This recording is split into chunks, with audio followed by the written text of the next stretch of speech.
जय हिंद।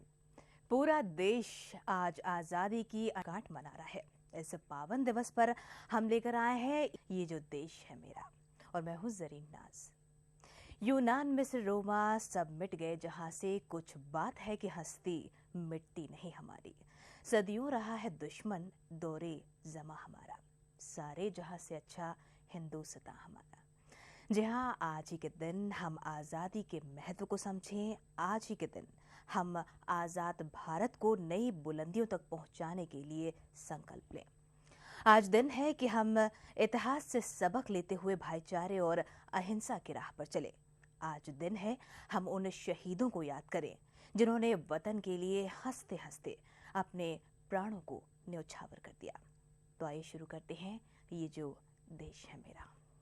करीब 200 साल हमें अंग्रेजी शासन के अधीन होकर गुलामी की जिंदगी जीना पड़ा। देश की आजादी का संघर्ष कई चरणों से होकर गुजरा। आइए देखते हैं स्वतंत्रता संघर्ष के कुछ प्रमुख पड़ावों से जुड़ी हमारी खास रिपोर्ट।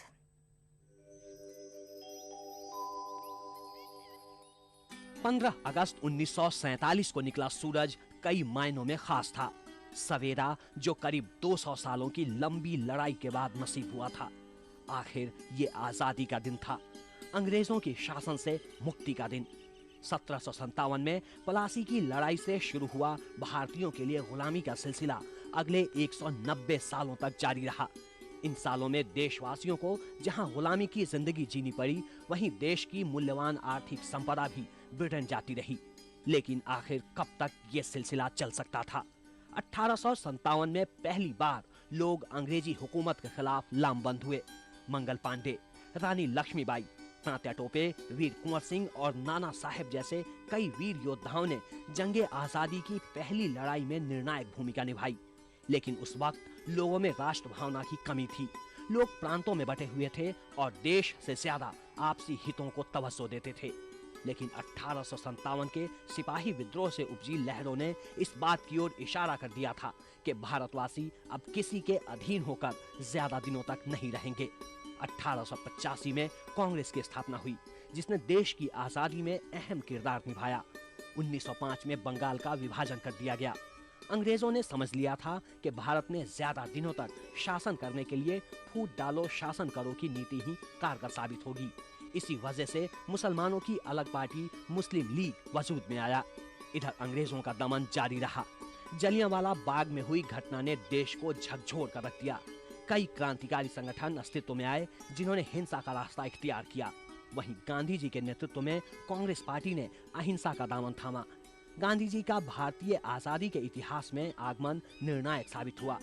गांधी जी ने चंपारण सत्याग्रह से जो बिगुल फूंका, वो असहयोग आंदोलन, सविनय अवज्ञा आंदोलन और भारत छोड़ो आंदोलन तक जारी रहा। अंग्रेजों के पास क्रांतिकारियों के बमों का तो जवाब था, लेकिन अहिंसा के इस पुजारी के सामने उनकी सारी ताकतें फीकी साबित हुई। इधर 2 विश्व युद्धों का प्रभाव पूरी दुनिया की राजनीति पर भी हुआ। ब्रिटेन में सरकार बदली, भारत में कैबिनेट मिशन भेजा गया। ब्रिटिश प्रधानमंत्री एटली ने भारत को आजाद किए जाने की घोषणा की।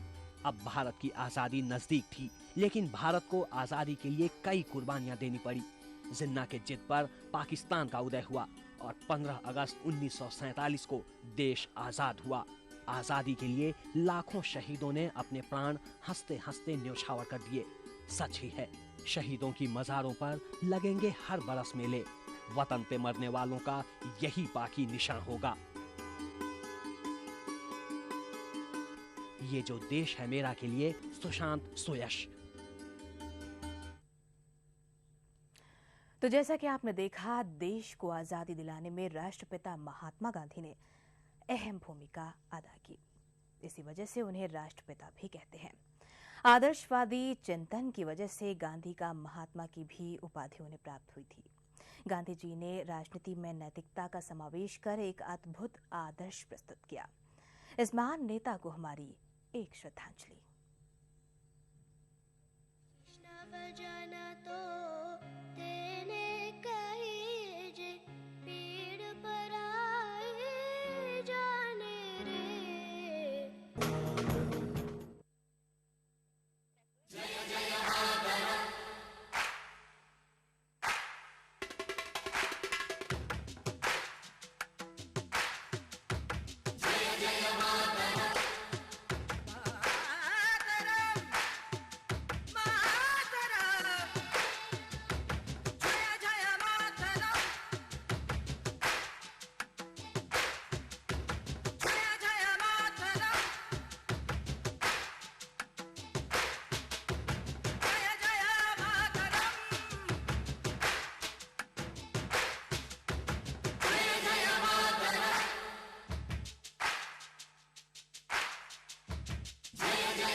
दर्शकों, देश की आज़ादी के दौरान एक से बढ़कर एक कविताओं और प्रेरणा देने वाले बोलों ने आज़ादी के दीवानों के होठों को छुआ।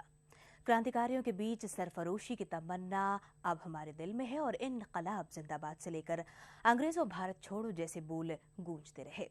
लेकिन अगर बात आज़ाद भारत की जाए तो एक से बढ़कर एक गीत हमें सुनने को मिले जिसने आम देशवासियों के मन में देशभक्ति की भावना हमेशा जगाए रखी। ऐसे ही गानों के एक सुनहरे सफर पर आइए डलते हैं एक नजर। देश के पहले प्रधानमंत्री जवाहरलाल नेहरू ने जब फिल्म हकीकत का मोहम्मद रफी की आवाज में गाया हुआ ये गीत सुना था, तब उनकी आंखों में आंसू आ गए थे।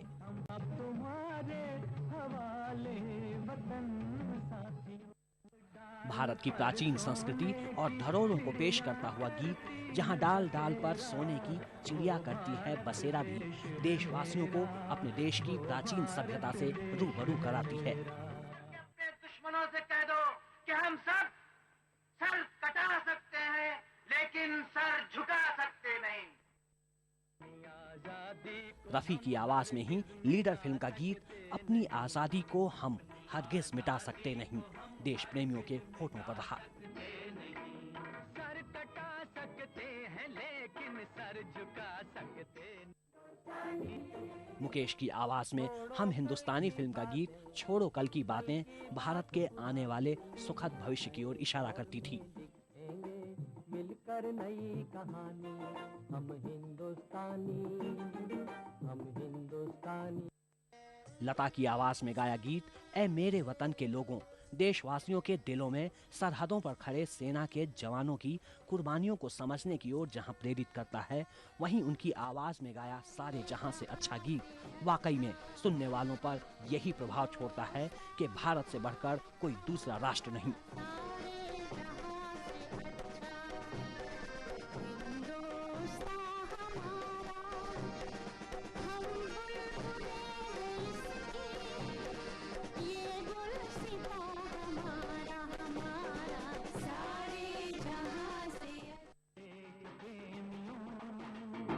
देश प्रेमी फिल्म के इस गीत में अमिताभ लोगों के बीच एकजुट होकर रहने का संदेश देते रहे।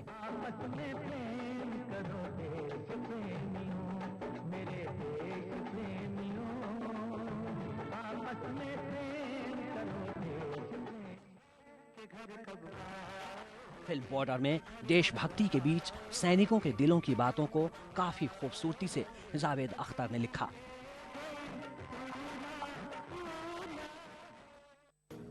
युवाओं के चहेते संगीतकार ए.आर. रहमान ने देश की आजादी के 50वें साल के मौके पर अपने एल्बम माँ तुझे सलाम को रिलीज किया। भगत सिंह के जीवन पर एक साथ कई फिल्में रिलीज की गईं, जिनमें देशभक्ति के कई गाने थे।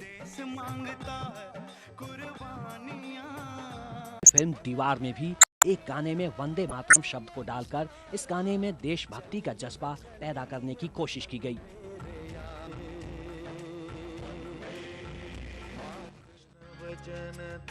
इस बीच कुछ देशभक्ति गीतों को नए अंदाज में पेश किए जाने का सिलसिला बढ़ता रहा। शाहरुख खान अभिनीत स्वदेश में भी देशभक्ति के गीतों को नए ढंग से पेश किया गया। ये जो देश है तेरा स्वदेश है तेरा। बोस द अनफॉरगेटेबल हीरो में भी देशभक्ति के गीतों को रहमान ने अलग ढंग से पेश किया।